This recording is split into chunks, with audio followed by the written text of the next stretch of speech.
and I, we loved it. We're like, we're the smartest guys in the school. So anyway, I knew how to type. I was actually pretty good at it.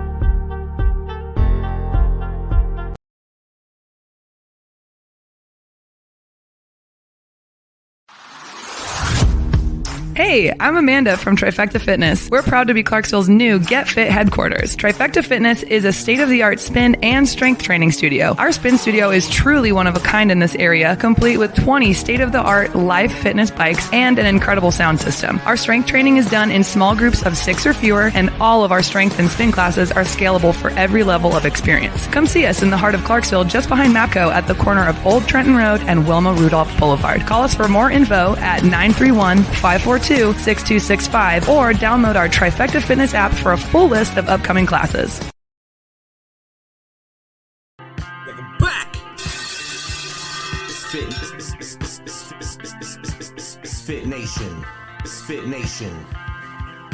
We are a show founded by veterans and hosted by veterans and a military spouse. Our mission is to get people to tell their story to the world. If you're an author, share your tips with the Misfit Nation. If you're a musician or actor, our audience needs to know how they too can get into the business. Coaches, we love our coaches. Come on, share some of your tips with the audience to help them become better versions of themselves. If you're a corporate leader or an entrepreneur, come on and share how you did it and how hard you have fought for success. If you're a veteran, first responder, or Gold Star family, we would love to have you come on and just share your story with the Misfit Nation. We always have time for you. Reach out, we will get you on. If you are feeling down, alone, or starting to see the darkness, stop. Think about those who are around you. You are not alone. You will be missed. If you feel like your problems will be a burden to those in your inner circle, or are embarrassed to share that with them, please dial 988. If you are a veteran, take option 1. We need you to keep pushing forward. Don't make it a permanent solution to a temporary problem. If you're a new listener,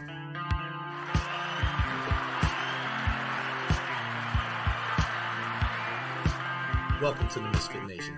Be sure to subscribe to the show on your favorite podcast apps and also on our YouTube channel at @the_MisfitNation. That's @the_MisfitNation. Subscribe and click the bell. This will keep you up to date with all of our latest episodes and all of our news. You can also find us on Electrocast Media and About Face Radio. This will keep you up, tuned into us, and learn more about our great guests.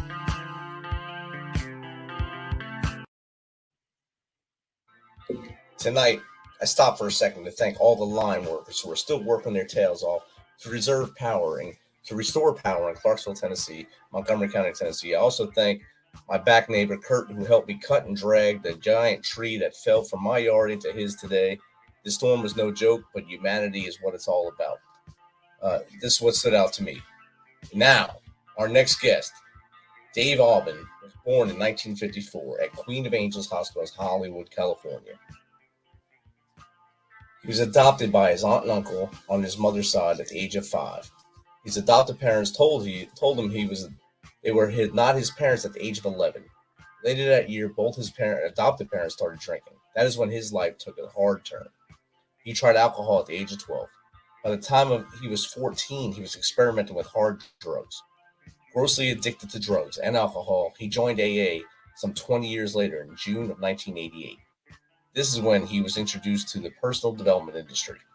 He had attended a seminar with Tony Robbins in 1995 when he did his first Firewalk. Dave went on to work for Tony Robbins for just shy of 20 years as his Firewalk captain. So without further ado, let's welcome to the Misfit Nation, Dave Albin. Welcome, Dave. Hey, thanks, Rich. It's great to be here, man. I'm sorry that we had to cut off our green room chat there before, but we were right at the live time. So now we can get more into that stuff and a little bit more about your life. I mean, I gave a little snippet of your life there, quick snippets. If you'd like to give a little more from as far back as you want to go to how we got to where we are now, that'd be awesome.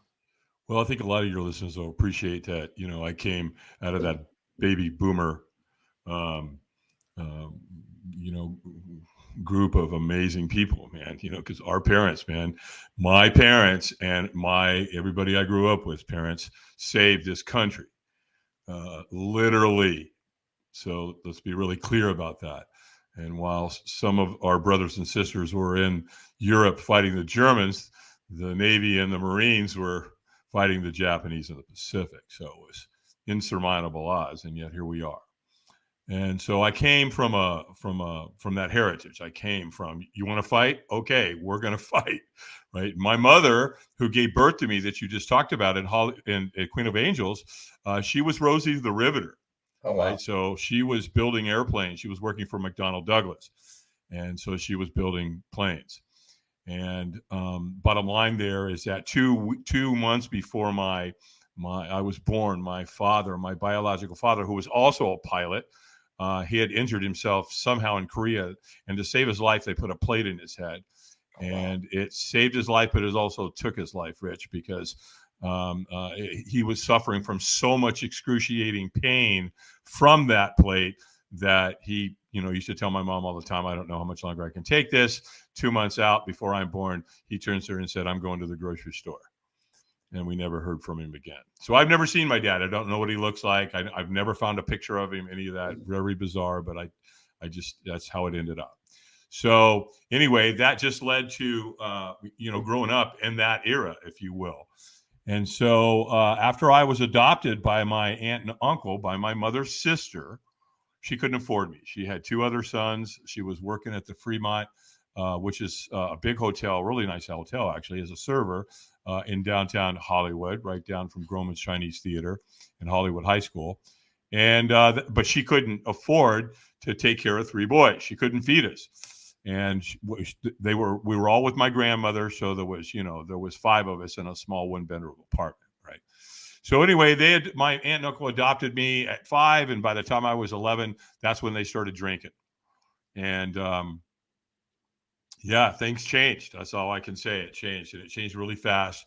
And I went from the perfect situation to a very challenging situation for sure. Coming out the other side of it, obviously I tried alcohol at a young age. Next thing, that just kind of the alcohol led me to drugs. It wasn't like, oh, well, cannabis had anything to do with it. Yeah, cannabis was part of it, but I got into the hard drug side of it. I was taking the barbiturates. I started a lot with that. I took a lot of amphetamines. So I had jobs where I was using amphetamines because I was working at night from 10:30 at night until 7 o'clock in the morning. And then that kind of, next thing you know, you're at parties and you've got cocaine available, then heroin. And back in those days, what we were doing was pretty pure. It wasn't cut the way it is today, fentanyl and all these kinds of things.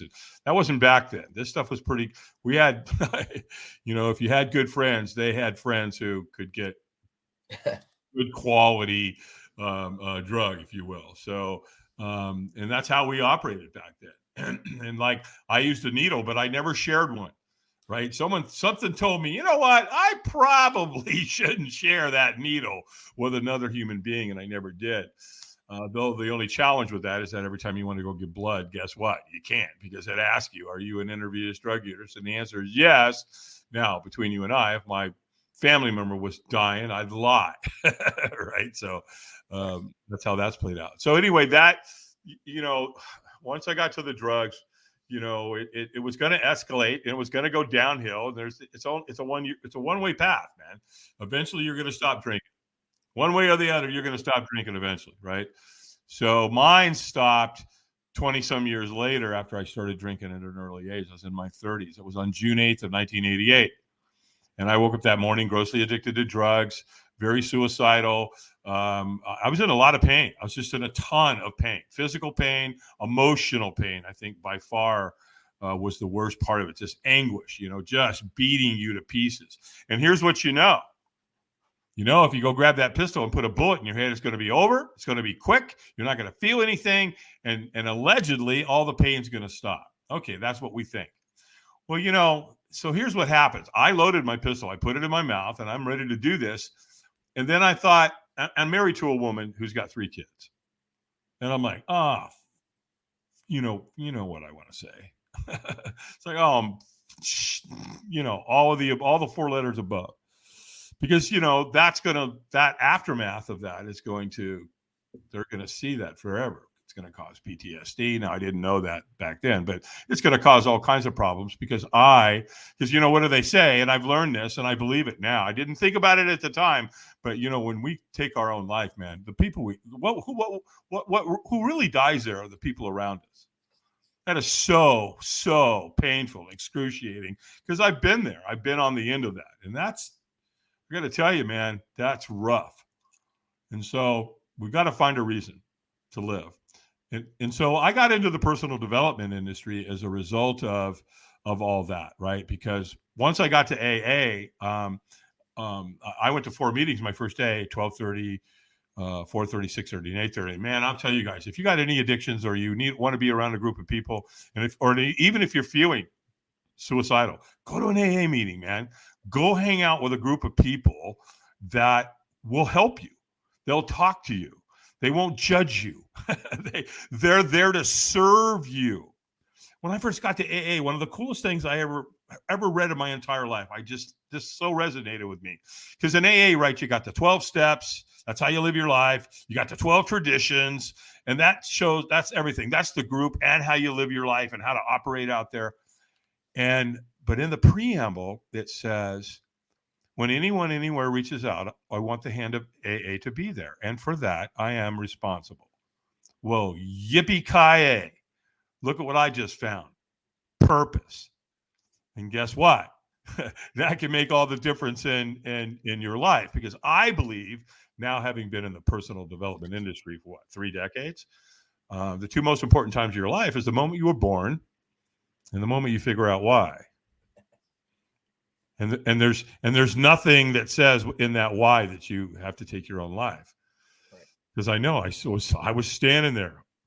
I saw it. I know what it looks like. I know what it feels like. In fact, I put the gun in my mouth twice. Wow. And I've had conversations with some psychiatrists and psychologists and people that know about this, and they say, dude, that once you get to that point, you normally pull the trigger. You don't survive, right? Because you're that close.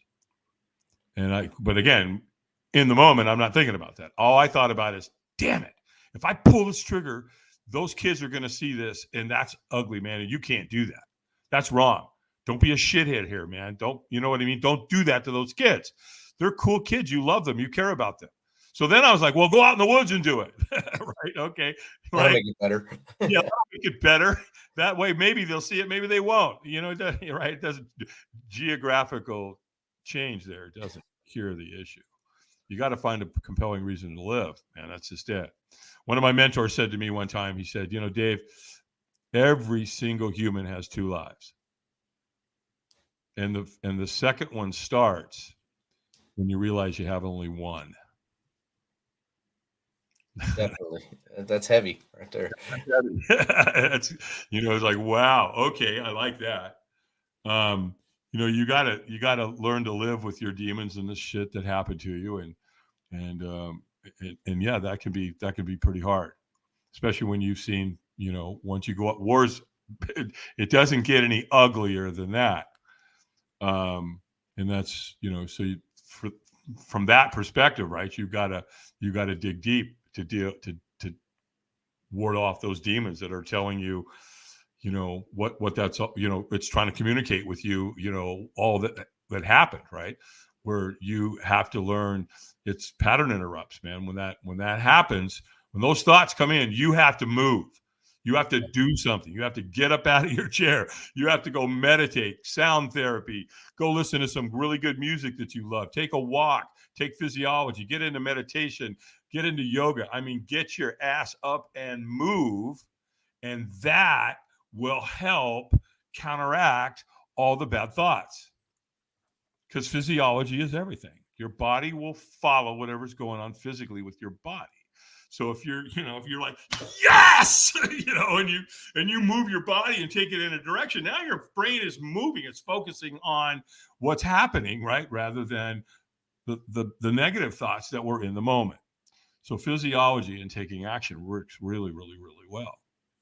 And again, that comes from the personal development industry. It's just one of those things that I've learned out there, being around it for 3 decades.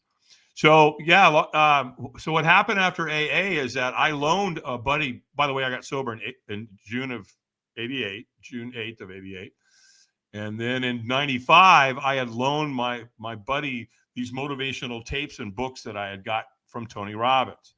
And I bought him over an infomercial one night, and I went through it. It worked. It was phenomenal. A buddy of mine noticed that I was, kind of acting differently, very motivated and inspiring. He said, "Dude, what's going on?" And I said, "Hey, there's this guy, Tony Robbins." And I go, "Hey, I've got his program. I just went through it. You want it? If you promise me you'll go through it, I'll loan it to you." He said, "Yeah, absolutely. I'll promise you." So I handed it over to him, right? I paid like $179 for it in 1988. Bought it over an infomercial at 2 a.m. 2:37 in the morning with my American Express card and maxed it out. And so he went through it. Well, heck, 7 years later, he calls me and he said, "Hey, dude, Tony Robbins is coming to town. Did you know that?"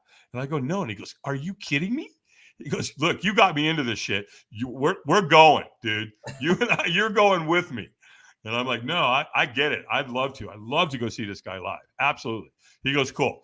He goes, "I'll call you back. I'll make the arrangements. I'll call you back." And I said, "Cool." So he calls me back an hour later. He goes, "All right, all done. We pick up tickets at will call. Just show up. 2:00 starts." They said, "By the way, you do want to probably drink a lot of water. You want to make sure that you bring snacks. You're going to spend a lot of time in the room. Bring a good attitude and absolutely be ready to play full out." Dan said, right? I said, "Yeah. Well, Dan, how much was the ticket?" He said, $700. $700. He goes, "Yeah, man, come on. Don't be such a tight one." And yeah, it was probably the best $700 I've ever invested because I invested in me. Right. Right. And so, so we go to the seminar, right? We get there. It's 2:00 in the afternoon. Oh, by the way, on the phone call, right? Forgot to tell you. On the phone call, he goes, "Oh, hey, by the way, I need to tell you something." I'm going, "What?" He goes, "We're going to be doing a firewalk." I'm like, "What?" I'm thinking in my head, I'm going, "Oh, hell no. Oh, no. That's a hard no, pal. I'm not doing that." Now, here's what's interesting. I don't even really know what a firewalk is at that moment, but I'm not doing it. There ain't no way in hell I'm doing a firewalk. But I'm not going to let Dan know that. I can't do that, right? So I'm like, "Yeah, Dan, sure, firewalk. All right, great." Well, we get there, 2:00. Tony shows up. He takes the stage, and 10 hours later, after midnight, Tony says, "Take your shoes off." Now, he's prepped you all day for this firewalk, right? Take your shoes off. Well, I'm not doing it. So I'm like, "Well, why would I want to take my shoes off? I'm not going to do this." And my brain goes, "Yeah, well, if you don't take them off, everybody's going to know you're a wuss. And so go ahead. You may want to just take them off and fake it." Right? So, all right, I take my shoes off. So I can succumb to that. Well, when he's got you going out there, he's got you chanting. Everybody, he's got, by the way, I'm with 3,500 people, Rich. Right? So it's pretty good. It's a pretty good size event. And everybody's clapping. Yes. And I'm walking out there going, "Okay, no, not going to do that. I don't want to get sucked into that." And then when you get out there, it's ridiculous. He's got African drummers. So it's intense. It's, dun, dun, dun, dun, dun, dun, dun, dun, dun, dun, dun, dun. And your body just takes over the vibration. And you're like, "You got to be kidding me." And so it's a parking lot. Way over in the corner, they've got a giant fire building. And apparently what happens is they started that fire around 3:00 in the afternoon, and they let it burn for 9 hours with hardwood. So it renders this big giant mound of coals. And originally you think, "I'm going to go firewalk over that." Damn thing's 40 feet long. And it's 3.5 feet thick, tall, right? So what they actually do, though, is they take those coals and they load them in wheelbarrows. And then they take the wheelbarrow and move the wheelbarrow over into a space that's next to 2 lanes of sod. of grass, which are about 3 feet long, 15, 18 feet. I'm sorry, 3 feet wide, 15 to 18 feet long. And so that's what you walk on. So they just take a flathead shovel and they dig it into the coals and they shovel and they shimmy them out on the grass, and that's what you walk in. Well, I'm not doing this. So I'm like, so what are you going to do, Dave? How are you going to handle this? And I'm like, well, I'm going to go hide out in the back. Right? 3,000 people. Nobody's going to know. Nobody's going to track you. Right? So I'll just go stand in the back. Well, not a good strategy, because Tony's people know where all the cowards are. And they want you to have the experience. They don't want you to miss that, because they know it's extraordinary. They know it could be one of the most life-changing experiences you'll ever do, ever, right? So they understand that. And that's their modus operandi. That's why, they're there to serve. They want to make sure to get you across that fire. So anyway, so here comes this guy, right? And because that's what it is. Tony had people that would go to the back and check in with these people. And so here comes this guy, and he's looking at me, staring at me. I'm thinking, what the hell's going on now? And all of a sudden he gets, 20 feet from me, and he's staring at me, and he goes, "Are you okay?" and I'm not okay, right? I'm far from it. But when someone asks us if we're okay and we're not okay, what do we say? I'm good. Yeah, I'm fine. I'm good. We're all good here, man. Thanks, homie. I'm out of here. And so he goes, he said, "Oh, okay, good." He goes, "Hey, are you going to walk tonight?" And I'm like, "Absolutely not. No. I'm not doing that." Right? And he says, "Oh, hey, dude, that's no problem." He goes, "Hey, listen, we don't want you to do anything you don't want to do." And I went, wow, okay. I like that, because he's my ticket out of here. And then he asked me a question, Rich, that changed my life forever. One man, he's a stranger. I have no idea who this guy is to this day. He asked me, he said, "Well, wouldn't you at least like to watch?" And I thought, well, yeah, sure. Love that. Let's go watch these people, burn their feet off. And he says, "Well, obviously you can't see anything from where you're standing here. You're 100 yards away from where they're doing it. But so just follow these people, get in line, follow those people, and then eventually you'll be able to see it." Well, he's telling the truth. And, I took the bait. Yes. I got in line. And so I get in line, I'm walking along, and, again, you got to remember, man, African drums going, everybody's chanting, big old fire burning, intensity unlike you've ever seen or felt in your life. Next thing I know, this guy comes up and he whispered kind of loudly in my ear. He said, "He knows when you're ready. When he says go, you go." I'm thinking, dude, you did not get the memo, pal. I'm not doing this. I'm watching. Leave me alone. Well, so I get to a certain position as I'm moving along, because these people are walking, right? The lines are getting smaller. And all of a sudden I get to a point where I can't see in front of me, Rich, but I can see at an angle. Nice. Nice, right? And they're doing it. These freaking people are walking on fire. and I'm trying, and I'm, my brain's going, what? Well, what's happening here? What, I have no references for this, so your brain is just like, talk about in the zone, in the moment, in the trance. And now I'm staring at that. I'm watching those people walk. All ages, all heights, all creeds, all colors, nothing. People are walking on fire, period.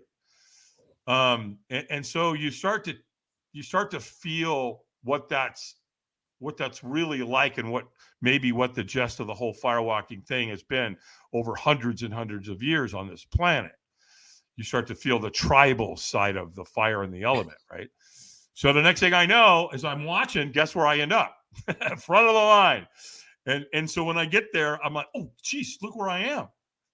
And I was so mesmerized, I wasn't watching in front of me. I was looking at an angle. And I looked down, and there they are, man. There's that lane, 3 feet wide, 15, maybe 18 feet long, and it's full of coals, right? They're glowing bright red. And there's a wheelbarrow there, and you can obviously feel the heat coming off this bad boy, right? And I'm staring into the abyss. I'm staring into everything that I fear.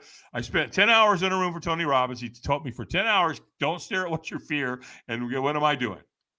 I'm out there staring at my fear. Right at it. Right at it. And there's a trainer standing there, and he's looking at him. He goes, "Eyes up." Very authoritative, right? Like, you idiot. Did you not come out of the room for 10 hours and know you're supposed to keep your eyes up? And he goes, and he goes, "Squeeze your fist and say yes." And I went, "Yes." And he went, "Stronger." Like, come on, dude. You better, it's time to get it. All right. We're going to create fight or flight here for you. We're going to kick off some chemicals into your body, dude. And help you out. Right. And so I went, "Yes." And then he got in my face, bro. Right. And he screams at me. It's like, "Stop!" I was so pissed. I threw my hands in the air and I screamed out some battle cry, and he goes, "Go, go, go." And I took off. Right. Well, here's the beauty of that moment. Here's what I learned. The first thing I learned about Firewalker: when you take the first step, you'll take the second, third, fourth, and fifth. You have to. Guaranteed. That's right. Yeah. You want to stand there? Go ahead. Tell me how that works out for you. Yeah. So actually, in Tony, they position two people at the end of the fire lane, right? And they interlock their arms, and so they catch you. And when they catch you, they say, "Stop, wipe your feet and celebrate." Well, as I'm doing that, I'm wiping my feet and celebrate. A girl reaches in and grabs me. She's what's called the second anchor, and she moves you out of the way. She's like, "Oh, you did it, you did it, you did it." She's moving me out of the way so somebody else can come and be from behind me, right? And I'm celebrating. I did it, right? I'm looking back, the red hot. I'm going, "Oh, what happened? What? What?" It's like, you're freaking because you have no answers for this, right? And it's not like jumping out of a plane. It's just different. Bungee jumping and all, these kinds of things. This is way, way, way, way, way different. Surfing, whatever. It's just a moment. It's you in the fire, man. It's you in the element, right? And so at one point I had some ghost pain. I thought I burnt my feet. And when I looked, they were dirty, but there was no burns. But it felt like I burned them. And so without a doubt, one of the most magical experiences of my life, right there on the moment. Now I've firewalked now like 100,000 people. So I've got a pretty good inkling idea of what happens when people do this. And it's for most people, it's at least a top 10 experience in your life, at least a top 10. Sometimes it's top 5, top 3, top 1. It just depends on, your hierarchy and, that kind of thing. But here's where it got interesting, man. And this is where our brothers and sisters in the military can relate to this. And that was the next day. I've never seen anything like it. Here's 3,500 strangers. Nobody knows anybody, right? Other than maybe some people that came together like Dan and I did. And they were interacting with each other humanistically, unlike anything I'd ever seen or felt in my entire life. They were laughing, they were crying, they were talking about the firewalk, they were talking about their greatest fears and how fear has done this to them, and this is gonna, it was intense. It was intense, and that's what got me. I'm like, so is this what happens when you take a group of people and you firewalk them the next morning? This is how they act? This is what's going to happen to them? They're going to be this humanistic? Okay, I want to know more about this. And so I got involved with Tony's companies. He uses, for every firewalk, he used about 300 volunteers. 60 to 70 of them would be on the fire building team alone. Wow. Because Tony's gigs are big right now. I mean, when I went in 95, it was 3,500. And the biggest firewalk that I think we've done to date, Tony and I did in 2005 in London.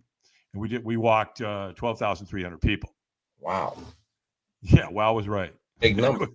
It was a big number.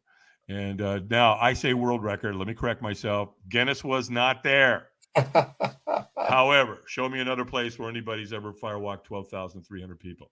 I don't think it exists, but I have to say, I just want to disclose that part. Anyway, we had a ton of people. We had a great time, and it was unbelievable. and a couple, and so I got involved right with Tony's companies. I had a military background, I had a security background, right? So I got to hang out and do some stuff in that role on the security detail. And that was really fun, man, because there was a lot of celebrities, right? So that was really fun. I had some really, really, really great experiences, and I don't really have time, obviously, to go to in here, but maybe I'll come back sometime. But I also was a major player on his production team, and I was a big part of the fire building team. So I became an assistant captain. They started paying me as a subcontractor in '96. And then in 2003, I took over all of Tony's firewalks globally. Wow. And that's when things amped up. I couldn't accept the position without taking my kids because I homeschooled them. So Tony paid for that. So I want to thank Robbins Research and all of them and all the people that helped make that happen, because that was beautiful, man. I got to take my kids. I got to take my son, my daughter. They were 6 and 9 on the road. Our first event when they traveled with me that they got to experience was in Sydney, Australia. And so that was just a magical, magical time in and of itself. Hundreds of firewalks all over the planet. And I got to watch it and be part of it. And it's probably one of the most extraordinary experiences any human could have. At least it's up there from my perspective, my family's perspective. 2014, next thing I know, right? I'm in a position to be able to do a gig for Google. And so I got hired for that. And on my way there, flying there, I'm like, dude, you're an alcoholic, drug addict, adopted kid that, you know what I mean? I started playing some of my old tapes. Oh, yeah, in your head. Right? Of creating that story, right? And I'm like, whoa, hold on a second. Let's add something to the mix here. Because I got all this dialogue going on in my head, just like we all do, right? And what I'm having at that moment is I'm really kind of mastering the voice that tells me that I'm not enough. Because that's a lie. That's your ego, and that's a lie. And so once you realize it and you can recognize it and you know what it is, you can deal with it. It's like, oh, shit, that's what that is. Oh, no. No, we're not going there. So I interrupt my own pattern there when those thoughts come in that I'm not enough or whatever. And then I'm like, yeah, well, guess what, dude? Who you and who else put on the largest firewalk in our planet's history in 2005? I was like, oh yeah, that was us. Yeah, okay, we're good. Right. So I just went out and found something that I did really well. And I started using that. Right. And the next thing, from there, my company was born. And then I went to, NASA, Notre Dame, Virginia Tech, and then companies started showing up, Remax, Chick-fil-A, Heineken, just a ton of them. And then a lot of business companies too, right? Because I'd already been working for Tony. I retired from Tony's, his firewalks back in 2014. That was my last one. Then I got involved with the EO organization, which is the Entrepreneurs Organization, which is a really phenomenal group. If you're an entrepreneur, you want to inspire to join that organization. And here's why. You're going to have to show 3 years financials, and you're going to have to prove to them that you've made some money and you've got some experience, and you're going to bring that to the table. And everybody, gets to dive into that synergy of all of you very successfully, right? So, and as Tony Robbins has taught me anything, proximity and who you hang with is everything. It's one of the most important areas of your life that you should pay attention to is the people that you spend time with. Because you will become who you spend time with. I know. When I was drugging, I was hanging with drug addicts and prostitutes and pimps. And, come on. You know what I mean? I knew my environment, right? So I was like, okay, I know where I am here. And same thing on the other side. We definitely are who we surround ourselves with. We are. I was talking last night. I had a little gig over here in Boone. And there's a kava bar over there, right? And it's a lot of really, really cool, just amazing people. And so they asked me to come over and give them a little motivational talk. And I said, sure, absolutely. And we go over there all the time and we play trivia and it's really a fun place, right? You want to drink some kava and you want to drink some kratom, then it's there. And so, you know, it's that kind of thing in life where you get to go do stuff like that and hang out with some people. And we did the board break, right? Which is you know, I just show you how to break a board with your bare hands, right? It's just like a martial arts thing. And, but I do it for kids, right? So a lot of my philanthropic and benevolent work is, can we do firewalks and raise money for kids? Oh yeah. We take firewalk and make a ton of money if you do it, you know, in a setting where you want to raise money. Oh my gosh. As a fundraiser, firewalking? Oh, hell yeah. Because, you know, there's so many different ways to do it. Give it to me.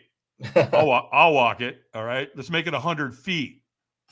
And you get companies to pay me per step. By the step, yeah. All right. You could pay me by a step, or you can just go ahead and make a $10,000 donation, right? Whatever. It's just a phenomenal way. There's, you know, firefighter goes down. You can use that, you know, something like that to raise money for the family.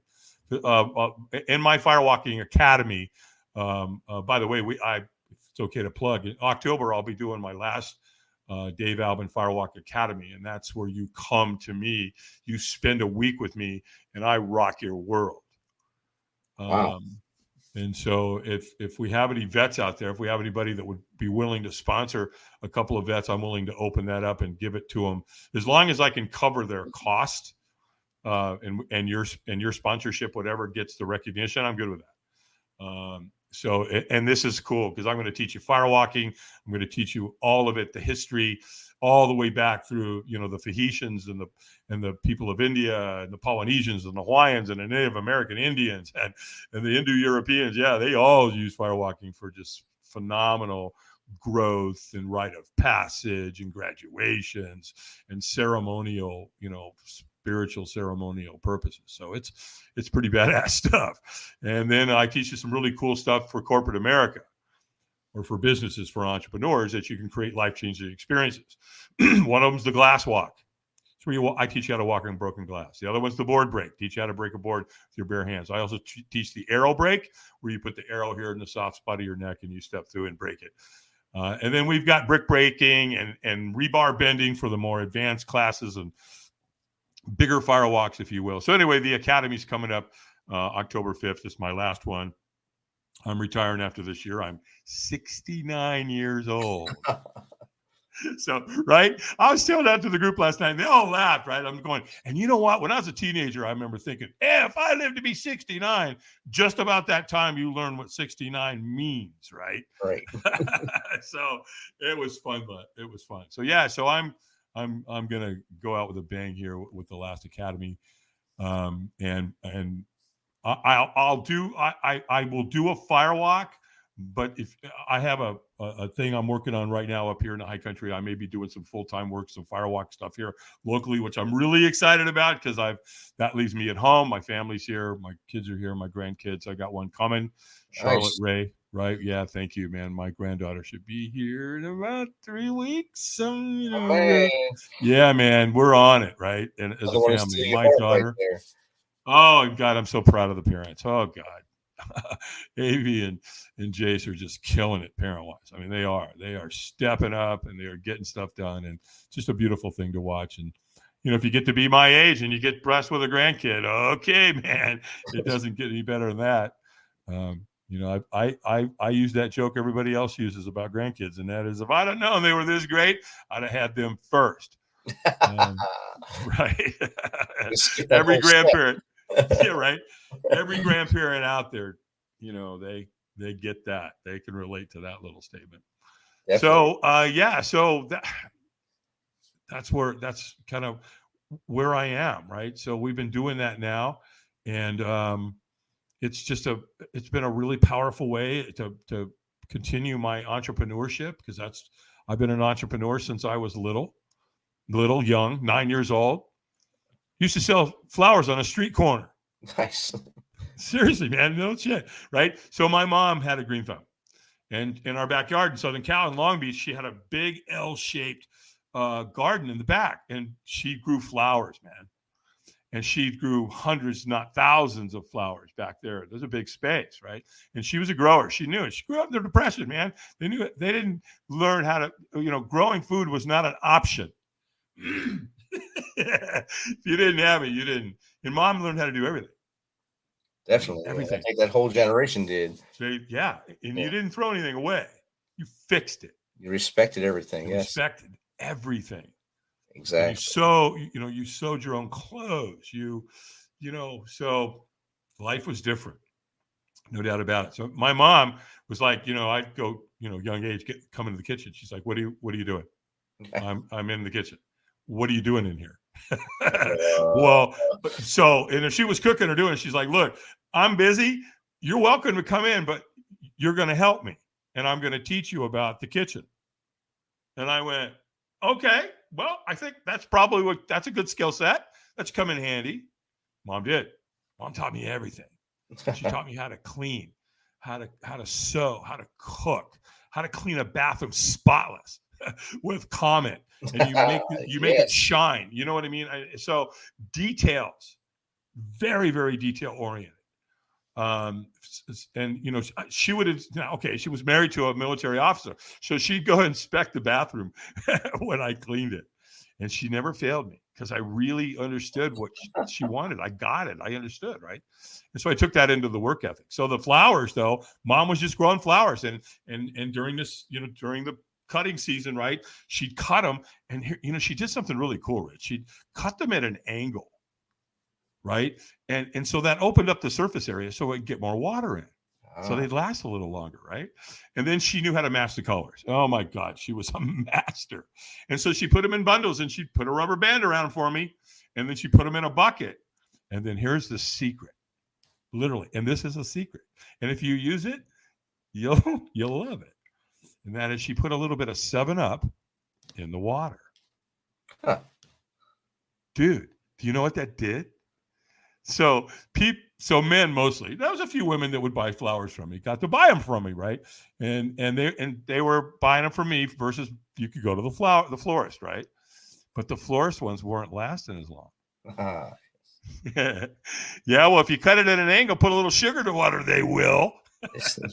So it's like it was so cool, right? Because I had customers that came back and like, dude. So of course I didn't say dude back then, but they say, excuse me, young man.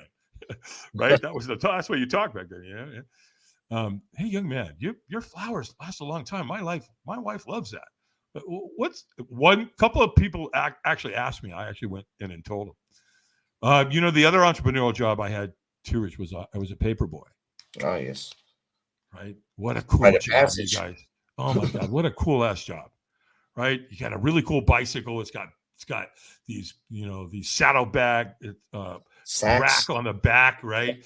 And you go to a spot, and it had to be under something because they had to drop off the papers. So it had to be a dry location. So where it was for me, it was on Palo Verde Avenue in Long Beach, and the San Diego freeway was going over the top. So they dropped the papers right there. And so you had to be there at a certain time, pick all the paper, cut the bundle, fold all your papers, put a rubber band around them, load them in and pack them correctly in your saddlebags, lift your saddlebag up on your bike and start pedaling your ass off to your route and deliver the papers. And you had to learn how to throw them. And if you did it right, you put the paper in certain spots, guess what your customers would do when you came around to collect the money? Tip you. They tip you. Gratuity where you earned it, by the way. Yeah. Not just ask for it. And let me be clear. I know servers earn it today. What I'm specifically talking about is that it wasn't used that way, right? I made a certain amount of money per paper that I delivered. So I had 43 clients. I think that it was the biggest. 43. And so when you went and collected from them, you had to get the money. And then they would, some of them would tip you. But very, very few of them did. 20% did. But they knew you were making money from the other stuff. So that's why I guess that's why they didn't tip all that much. Right. But it taught me how to run a business. You touch a lot of life lessons. Actually, hard work Oh, equals reward and things like that. oh my, yeah, man. So Plus, you had a I lived across the street from a golf course, so I found money over there too, and that was the interesting distinction for me. I knew and learned and know that money's out there. All I got to do is go get it. So that's why I've always had that entrepreneurial attitude and love that side of life. Because to me, as an entrepreneur, I can go where I want, when I want, with who I want, as often as I want. You know, so all those things. exactly. Right. So, one of the things that I'd love to share with the audience, especially all our military folk and anybody that this will bring some value to. And I think you guys will really like this, and you might want to learn it and then talk about it and give perspective, accurate, honest, reality perspective to your life. 100%. No exaggerations, no embellishing, nothing. Straight up. And if we go back 12 generations, all right, so you're on this, you're listening to us right now, right? You're here. All of us are together. So everything in the world had to happen for us to be here right now, all of us together. But let's go deep, right? 12 generations. So if we go back 12 generations in your history, how many people is that? 12 generations, by the way, is about 400 years. But how many people is that? Well, I ask my audiences all the time, and they'll go, 40 or 80 or no, it's like 400. And what it is, it's actually 4,094 people. Wow. Those are all your people. Every struggle, every life change, any and everything. And you're going back 400 years. Go back 50 years, guys, and this life we live is a lot different. You go back 100, you had to go kill the rabbit. You had to sew your own clothes. I mean, Right. We're not that far away from that. It's just that everything is growing exponentially now. So that's 4,094 people that everything they did got you here. And we don't ever talk about it in school. We don't even really think about it. And we need to, because it starts to give you the reasoning of why you're here, who you are and why you're here. You were born on such and such a date. Boom. Now what? Now what happens? Now what do you want to do? And here's where I found the secret sauce and the sweet spot. And that is doing things for other. That came from AA. Because now, can you imagine? You go from a complete, you're insane, freaking drug addict, drugs and alcohol, horrible lifestyle. Boom. You're in AA. And everything you do, everything you say, everyone you hang out with, everything about you changes. Right there. Boom. Right? So the people that you used to hang out with, you're hanging out with people in AA. So again, people, places, and hangouts, man, is just what that whole mindset of AA teaches, right? So you change everything. And so, yeah, it gets into very specific. You had 4,094 people that went through incredible things so that you could be here on this planet and make a difference. I believe anybody listening to something like this, you are the chosen ones. You have a molecule of magnificence inside of you, and when it comes alive, and it's time to you don't have to do. People, I got to do this. No, you already are. Right. You're there, man. It's interesting. If we look at the odds of being born, right? The scientific, you run the numbers. Yeah, one mom, one dad, 2 people on 6 billion on a planet. A mom had how many eggs? So there was only one egg that can create you. How did dad contribute? Well, he obviously left his mark. Okay, well, he was there. He was somewhat involved. He gave forth a group. Let's call it that. And so, well, that's interesting though. How many are in that group? Dad. Well, I did this. I was talking time with an OGBYN friend of mine, and we got into it. I said, hey, by the way, how many are in that group? She goes, swimmers, you mean? There's about 60 to 100 of them little suckers, and they're all going for the same thing. And if you think about it, that's us. We were a swimmer. Right. And we broke through. We got through 60 to 100 million other swimmers that are like, hey, out of the way, pal. I'm going to the front. Right. But that's how life starts. And so there, so now this is where it starts getting interesting mathematically. Because, again, 2 people of 6 billion, you're one swimmer of, let's say, 60 million out of 300 eggs. You start running the numbers on that, and I'll run them for you so you don't bang your head against the wall. But it's 1 in 400 trillion. It's a very big chance. That's what it took. Yeah. So if you think you're here by an accident, or if you look, you're going to have to convince yourself that that's not a big deal, but you'll have to lie to yourself in order to do that, because the numbers are there. The chances of you being born were just 1 in 400 trillion, period.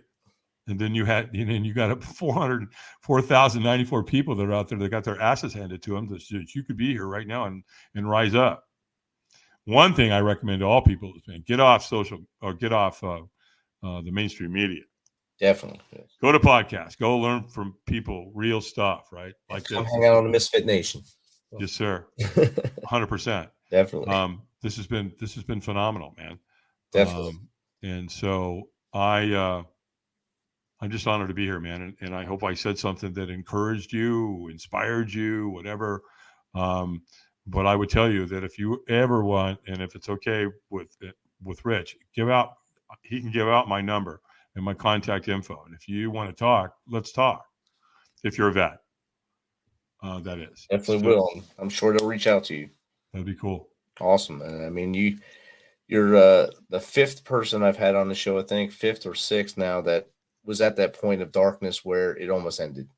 And you were biting on the barrel and about to do it, and realized I am somebody. I need to move forward. And a few of them were Marines that did this, and then there's you, and everyone had a reason why they came out of it. And the reason is, you are somebody. You need to stay with us. You need to keep pushing forward. And I think when you did that, it flipped a switch in your whole life, and it made your life transform into what you do now. And when you did with the Firewalking with Tony Robbins for almost 20 years, and then with Google and NASA, and what you do now at your institute, which you're about to retire after this October class. So it's amazing to see people make that transformation, and the journey you've been on is just amazing. Anyway, if you go back to your whole life story, it's amazing. And where you live now, as we were talking in the pre-show, I would give everything up to go live up in that area, just to climb Grandfather Mountain every other day or every weekend, and hang up on top of the peak there, and just look out over the world from there. That's an amazing place to be, an amazing view from the top of that mountain. And I'm jealous of you for living there. And I'll take it. I'm not far from you though, so I can drive there. I'm on about 4 hours there, 4 or 5 hour drive there. Where are you, Rich? I'm just outside Nashville. Oh shit! Oh dude. All right. So I'm in Franklin on a pretty regular basis. Awesome. Yeah. In fact, I'll be there the first week of April. I'll be in Nashville. Yeah, give me a call. We'll hang out. Can we do that? Yes, sir. Oh, awesome. Yeah, done deal. Yeah, I'll do that. Great area. Anyway, thank you, my friend and my brother, for bringing me on the show. It's been a blast. Awesome. Jake Holland just chimed in. Great show, Rich. Thanks, Dave. Jake's a regular on the show. He's a contributor to the show. He was on the show, EOD veteran, and he understands everything you just spoke about as well. Yeah, Jake, let's chat. Awesome. And Dave, if there are any parting words you want to say to the audience before we cut off for the night? Yeah, sure. One thing, why don't people get what they want in life? And if you break that down to its simplistic form, there's a story we tell ourselves why we can't have it. And so here's what we know. Everything that happens to us, good or bad, we create a story about it. Now, we're the architect of that story, right? We build it the way we want to build it. I knew 2 brothers. One went to prison. One had the most beautiful life you ever saw. Same sexual abuse, same horrific upbringing that these two boys had that grew into men. Again, one became a victim, went to prison. The other one said, yeah, if you lived as bad a life as I did, what else could you be but a great father and husband and all that, right? So my encouragement to you is that you create your own story. You're writing this. And if you want to change your life, you may have to change your story. You may have to write it better. If you need some encouragement, I'm here, man. Let's talk about that, because there's great things out there for you and amazing things. So yeah, just be, you want to change your life. Like I said, change your story, and that can happen. And the results of that and the benefits of that can happen real fast, Rich. So that's what I'd leave. Outstanding. Thanks, Dave, for again joining us on this live show on Sunday evening from your oasis there in Ashe County in North Carolina. Thank you for taking some time away and let your German Shepherd run around outside and run patrol for you while you hung out with us. And I look forward to meeting you in person in Franklin coming in a few weeks. Beautiful. Awesome. Beautiful. Thanks, man. All right, Rich. Ciao. Thanks for checking us out and being a part of the Misfit Nation. Don't forget to visit our website at themisfitnation.com. It's themisfitnation.com to catch up on all of our episodes and also to get some of that great Misfit Nation gear. As always, be humble, stay hungry, and keep hustling, because we are